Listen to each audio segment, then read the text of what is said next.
Vicky's gonna be flying that day. Of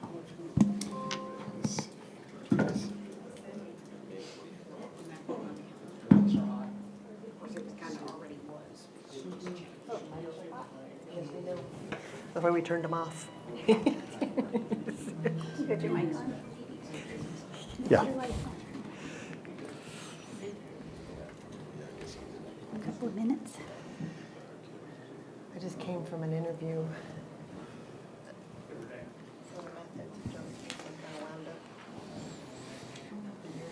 Oh, yeah, oh, yeah, yeah, yeah. First interview with the public defender's office. Yeah. That was a bad day. Yeah, yeah. I'm the only one who came. What? And I think we put it under you, actually. first surgery day, and I tried to help his deputies fix our family investigation. Why not?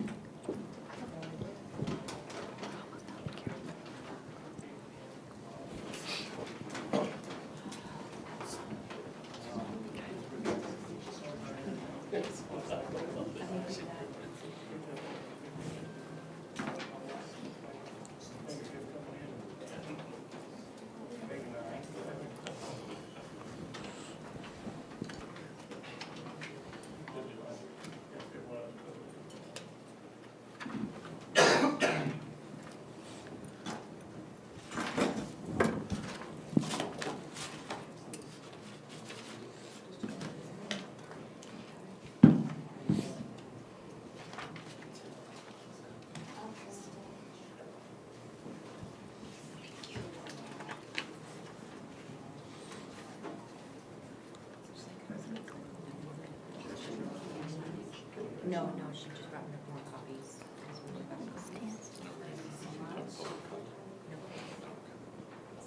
We ready, Mike? Yes. Okay, all right.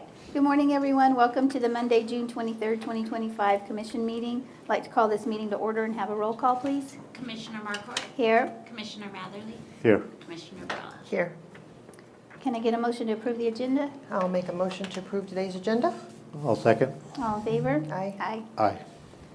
Okay, number one under new business, discuss and consider submitting a letter opposing a discharge permit issued by New Mexico Environment Department for septic waste discharge at 174 Riata Road, La Luz, New Mexico. Okay.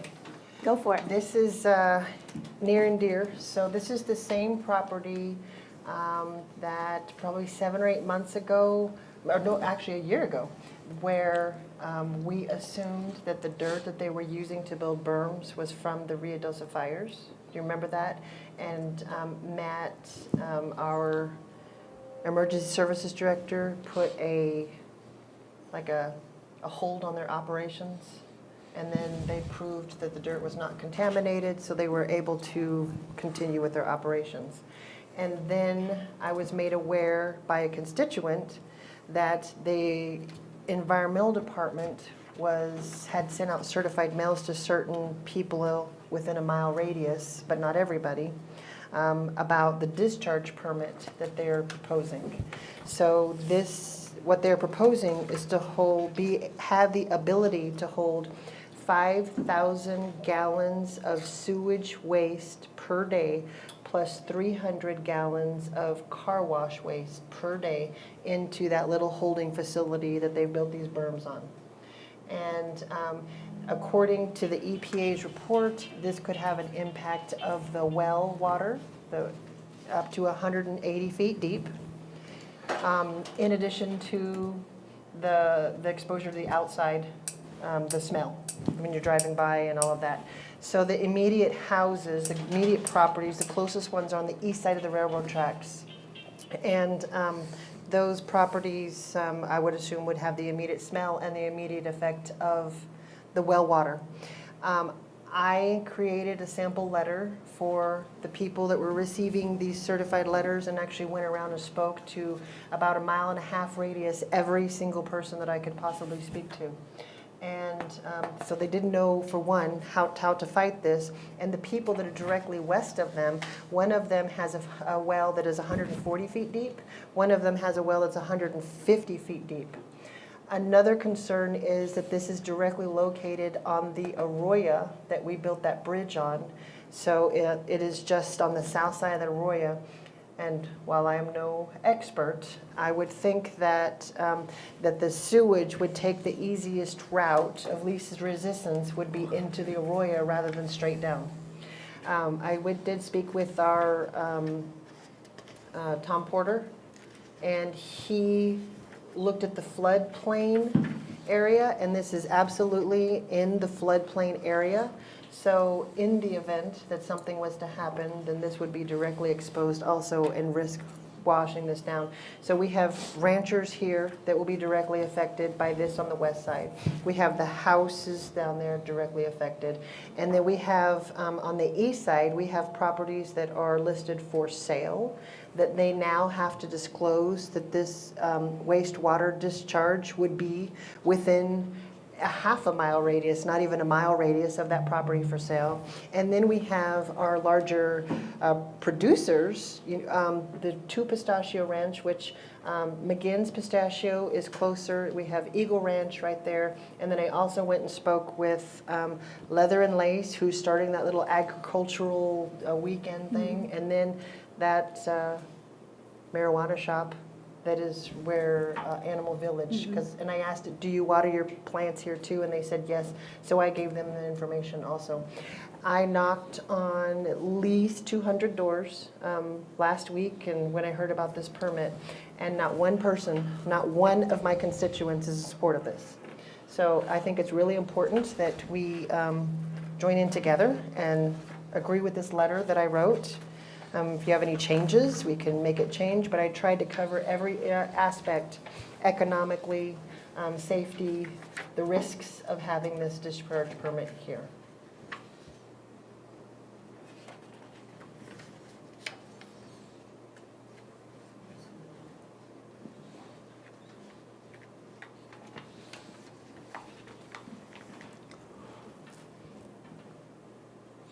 I've read the letter, and unless there's anything from RB on the legal side of it, I don't have any problem with it. Is it good with you? Yeah, it was good with me. I think it's a good first step. And then I haven't had the opportunity to look into what. Can't hear you.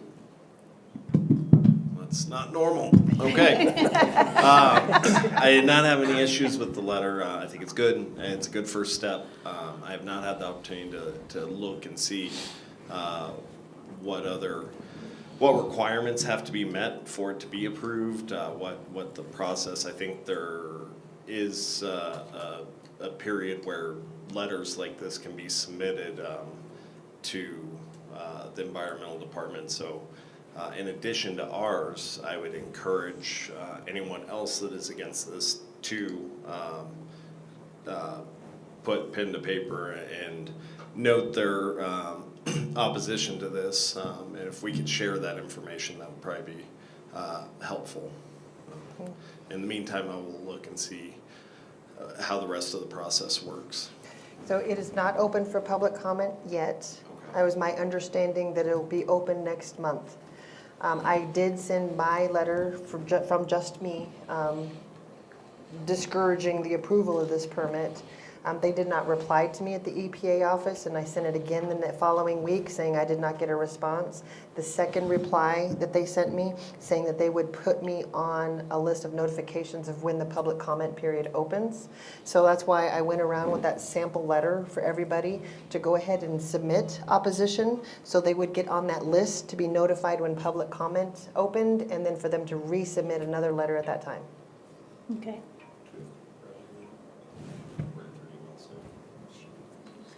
Okay, yeah. We could have people write their emails down before they leave, and then we could send them that info when it comes out. Okay? Right. Okay. Well, I'm definitely in support of signing this too. All of these people are here for that. Okay. I don't know if you want them, there's no public comment signing. Okay. I know Marion needs to be heard. Jason Downey. Okay. Did anybody want to speak to this issue? Amy, we sent one off too, and they called me right back Okay. and sent me an email. Good, good. You want to come up so the people that are listening online can hear There is you? one issue that has not been brought up, I mean, as far as the. Could you come up to the mic? Okay. I know that's a pain, but people will You be know, standing. I have all can't hear you. kinds of issues and all kinds of questions more so than. That might. Actually, sit I'm gonna down. do that. Yeah, And state your name, please. Is it on? it's on. I can see the light. Yeah, I'll just sit down here. Okay, I do have a lot of questions that should be, I think should be, asking is the amount of land they got, what they've got fenced off there, if that's the amount of land they got. Well, you go dumping 5,000 gallons a day, it's not enough to absorb it probably into the ground unless it creates a sinkhole when it goes in. And then who and what cleans this up after they leave there, they go broke, 10, 15, whatever, 20 years down the road, you got all this concentrate there. And the stuff from the car washes is concentrate. It could be anything from noxious weed seed to fentanyl to whatever they wash off a vehicle. That's the settling pond for the water after you wash your vehicle. It goes through before the city of Alamogordo won't even allow the water in their septic system. And this stuff that they won't even allow in their deal, they're gonna haul out here and dump in bulk. The solids, that's what this car wash, that's more so, and the toilets, God knows what they throw in that water. I mean, it different agendas and stuff like that. But, the amount of land is one of the things that's a big, big issue. The other issue is, like at my house, when it's dry like this, I live on low loose draw, which that turns now and goes into it, is the erosion, one of the erosion factors of this area.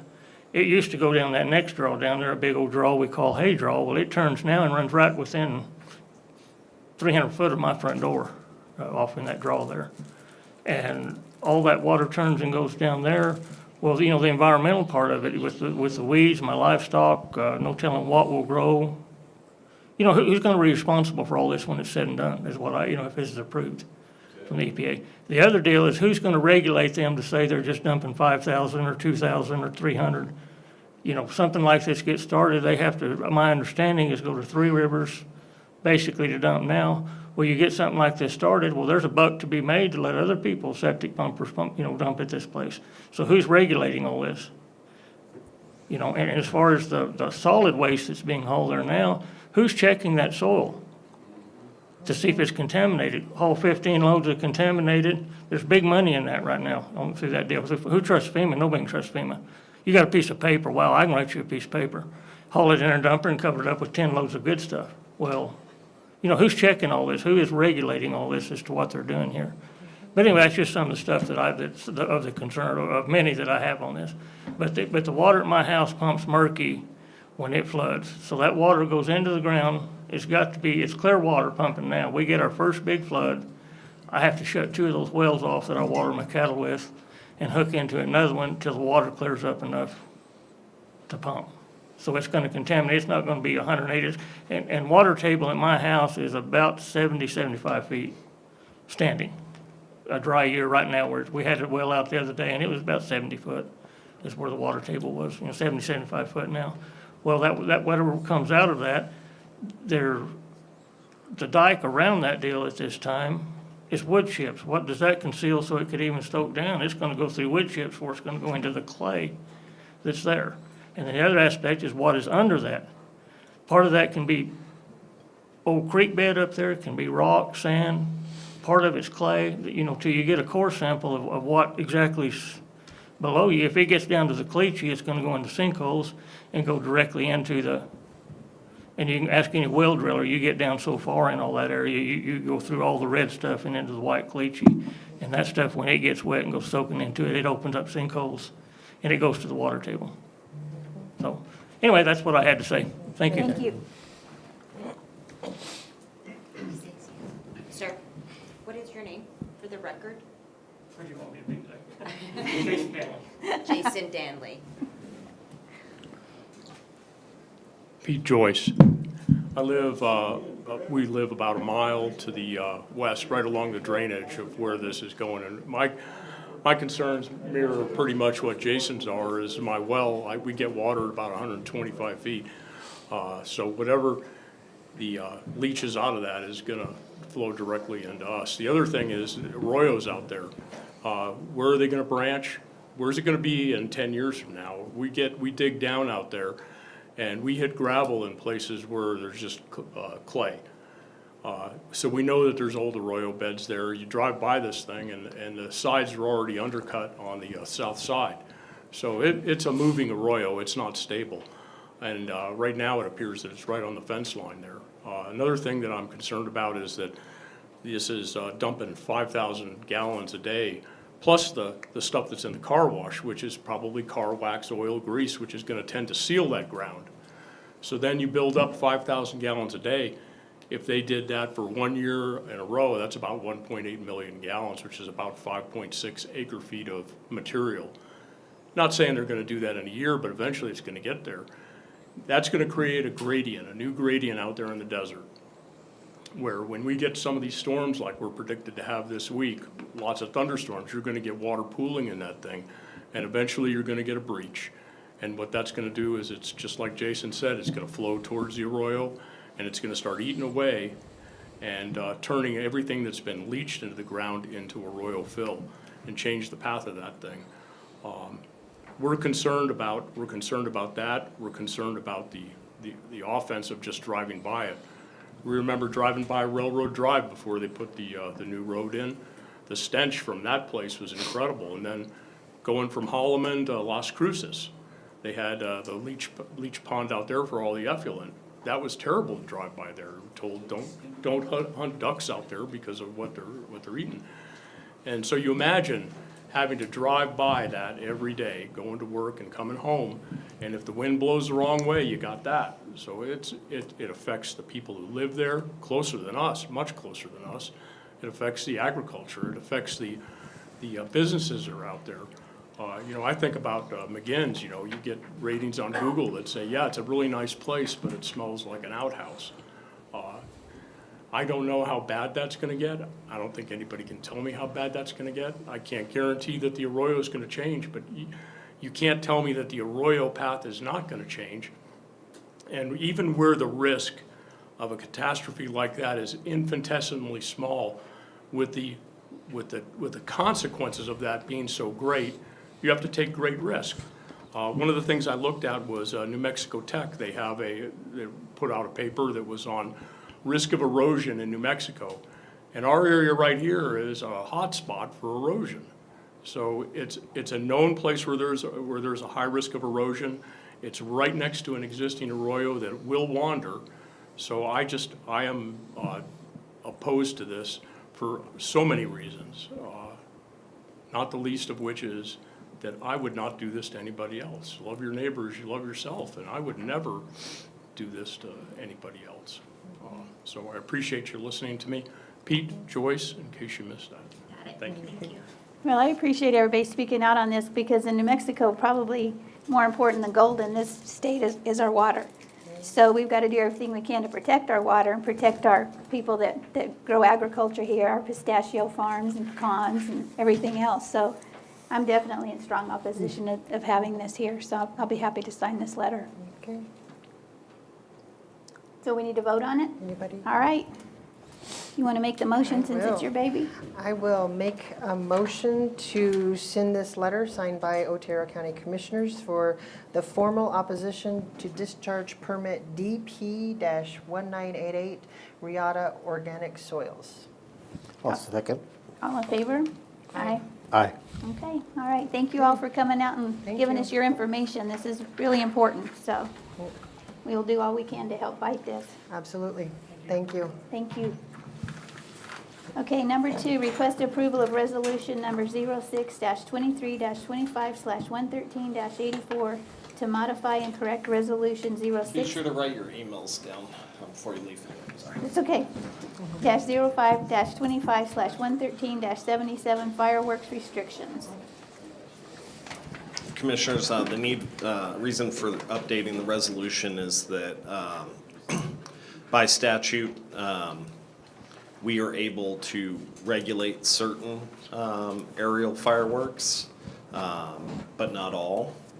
And if we have an ordinance, we can regulate all, but looking at our ordinance, it doesn't state clearly giving us the authority to do a blanket ban on all aerial fireworks.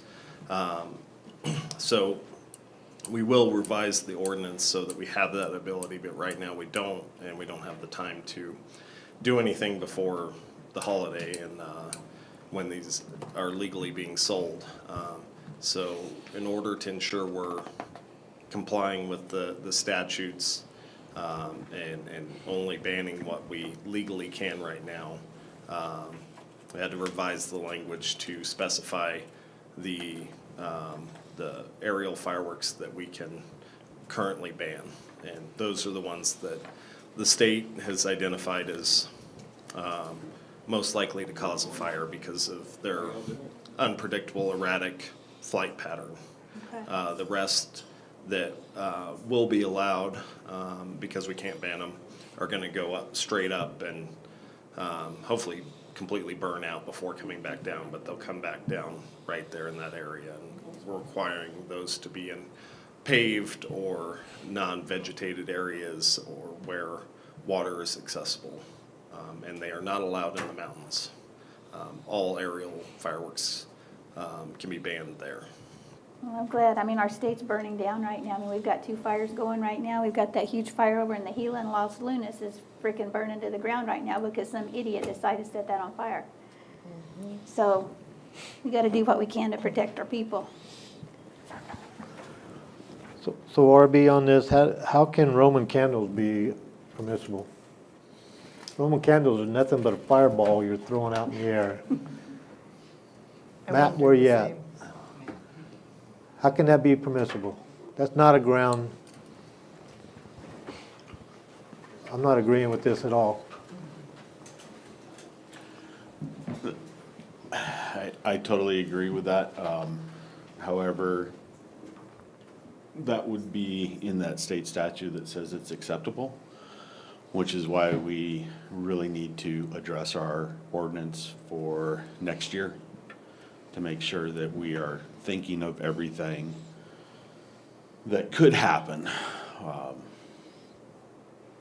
But RB did a lot of research and rewriting this for us, and that's one of them that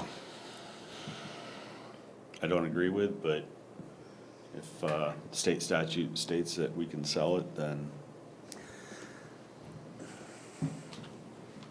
We cannot alter, I'm not making it less, I'm making it more. Can't we make it more? so under the ordinance, the way it's written today, and the state statute, I think, is a little more limiting than our county ordinance.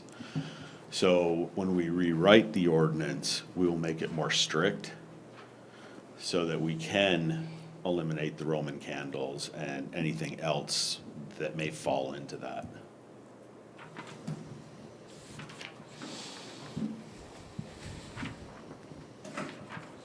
But this year, we don't have the time between now and, well, 4th of July is just around the corner, so. To modify the ordinance, we have to have 2-week, public notice. And, Well, and they're already starting to sell stuff, so I don't know that that's possible this year. And really, next year's the 250th birthday of the United States. We're gonna get a bunch of rain. We're not gonna have to do this We're next gonna pray for rain year. and do some rain dances. I stand in that, I'm putting that in the Yes. universe. But I really want to figure out how we can designate some sort of a safe area for fireworks, especially for next year.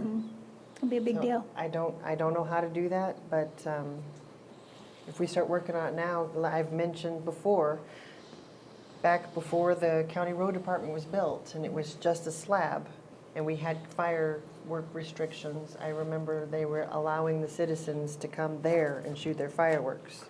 So if we could have something like that, again, I know it's a mess to clean up, I know all of that, but have them going to a safer location than not having it at all, I think, then you're just gonna have rebellious people and do it as they wanna do it anyways. So we can offer them a safer place to do it. So Matt, these aerial shield kits, these reloadable tubes, you're saying right over here, you can't use them, and then now you're gonna let them use them? I mean, I know this isn't you on your writing, but this is ridiculous.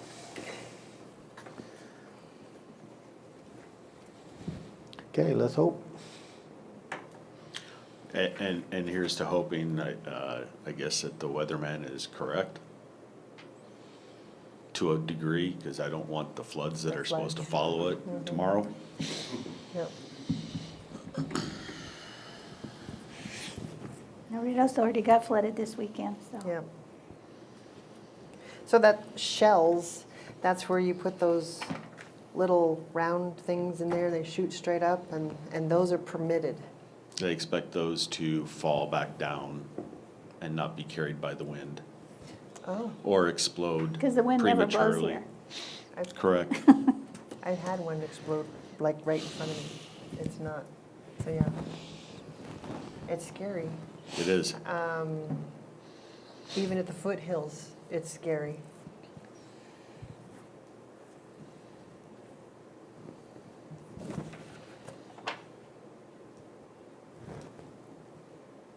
We just hope that the weatherman is right, and we're going to get a lot more rain without the flooding. He can be wrong there. And that people will have common sense and be smart See, about, rain and common sense. be smart about how they operate their fireworks. Here, watch this, hold my beer. That's exactly what happened. Well, basically I wasn't going to go there. So basically, RB, this is all we can legally do right now because of state statute. This is as strict as we Currently. can be Currently. until we can have time to fix our ordinance. All right, does anybody have any more questions? No? So if we don't sign it, it gives them more ability, or this is as strict as we can get? this is as strict as we can legally get right now. What the ordinance did say that you passed at the June meeting banned everything, except for, Except for all the ground stuff. Ground. like sparklers and stuff. But because our ordinance doesn't say it right now, we can't ban all aerial and ground devices. And the statute lays out what you can restrict during severe conditions, but for some reason the state doesn't. They only pick specific ones that you can restrict, and not all. And they may have done that because, it might be raining in Santa Fe County and safer there. Well, but yeah. Not here, I guess, but I don't know why they wouldn't give us the ability to ban all of them, whether our ordinance specifies it or not. Okay. Do you want to make a motion? I'll make a motion to approve Resolution 06-2325-11384 to modify and correct the last resolution, fireworks restrictions. I'll second it. All in favor? Aye. Aye. Okay, number 3, request approval for renewal of premium and coverage summary for both the workers' compensation and accidental death and dismemberment for the volunteer fire departments.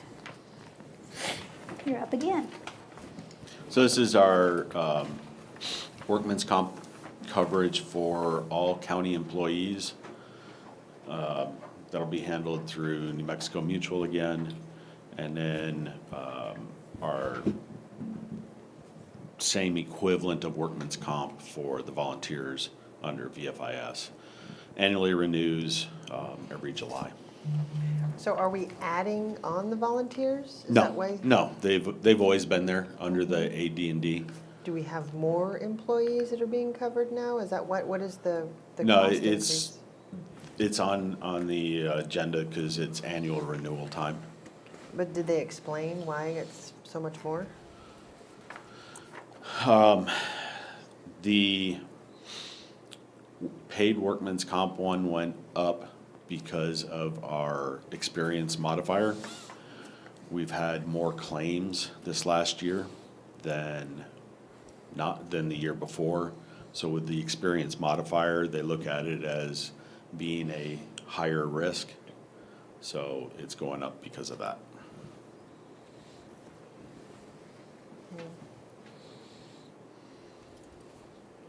And are these like legitimate claims? Or are we overutilizing? No, they're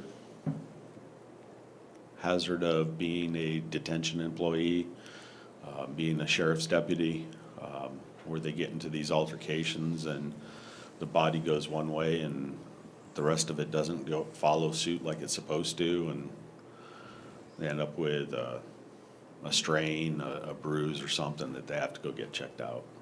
I see. Do we have this in the budget? We have no choice. Yeah. We don't have a choice, I know. No, but- And gotta yes, find it no matter it was budgeted already. Julianne made sure that was in there, Okay, The increase. yes. okay. Okay. I don't want to make a motion on this one. Okay, I'll make a motion for the approval for the renewal and premium and coverage summary for both the workers' compensation and accidental death and dismemberment for the volunteer fire departments. I'll second. All in favor? Aye. Aye, Aye. Okay, number 4. Thanks, Matt. thank you. Request approval of the New Mexico Economic Development Division grant in the amount of $99,999 for the Sidney Paul Gordon shooting range to be used towards improvement for the range. Could they not just do like $1 million? 99. Right? Or grant either 100,000 or 500,000. Yeah. That's funny. Greetings and salutations. Commissioners. Mark Douglas, Range Master at the best shooting range in all of Otero County. You are correct. The only shooting range. Yes, it's the only shooting range. And I have Chelsea Zimmerman with me, the Chief Range Safety Officer. So what we're looking at, this is a second grant from the New Mexico Economic Development Division, and it'll be for up to $100,000. That's what we're eligible for. That's what we've been awarded. That's what we've been awarded. I would love to get 500,000, but we don't reach that I was level. going for $1 million. So what we're looking at right now is to get your signature on that, and then we can move forward with that, the process, so that they'll cut the check and get it to us and go through all of that. So you're allowed to use this as creating a new bay from your email, right? So this grant actually covers ADA and concrete improvements, parking pads and walkway enlargements, shade structures, removing and replacing old canopies with new ones. Those canopies have been there 25 years. quite a while. Gravel to improve roadways and shooting bay floors, and clean dirt for impact berms. So this grant covers quite a bit. And it has been awarded. We just need the acceptance letter approved and signed. So, Amy, we've already approved a lot of this stuff that's in his budget. Correct. We got in for 35,000. What he really needs is 15 more thousand to do that 50-cent dollar deal, yeah. okay. So we've got that in there already. My proposal on this deal, and I was hoping Julianne would be here, was, I don't know where he plans on getting the other 15, is to adjust his budget up the additional 15,000 for that match. So she gone? Well, she's here. I can call her if you'd like. I thought she was in a meeting earlier, Oh, they have training. I don't think I have the. but that was like 9:30. So then when we have our budget meeting in a couple of weeks, then we would need to ask for 15,000 in additional to his budget. Mark, I thought we've already budgeted this. Yeah, I have in-kind, which is labor Yeah. costs Yeah. and things So like that. there So I is- mean, we're, There is in-kind budgeted in this, just over 50,000 already. Today, what we're here for is for you guys to accept the grant from the Economic Development Department and get that approval. So we're not requesting additional funds today. That So was already, you're good for, or we're good for the additional 15, you don't need any more? well, listen, I'm not going to look a gift horse in the mouth. I'm not that stupid. And I'm not going to put it towards a skid steer. But I mean, listen, if you want to give me 15 grand, I am not going to turn it down. Okay? But they're not asking for it But today. I'm not asking Okay. for it. Today.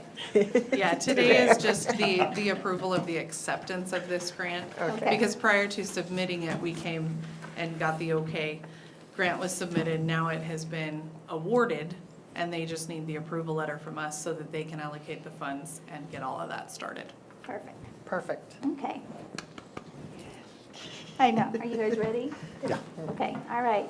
I make a motion for the approval of the New Mexico Economic Development Division grant in the amount of $99,999 for the Sidney Paul Gordon shooting range to be used towards improvements for the range.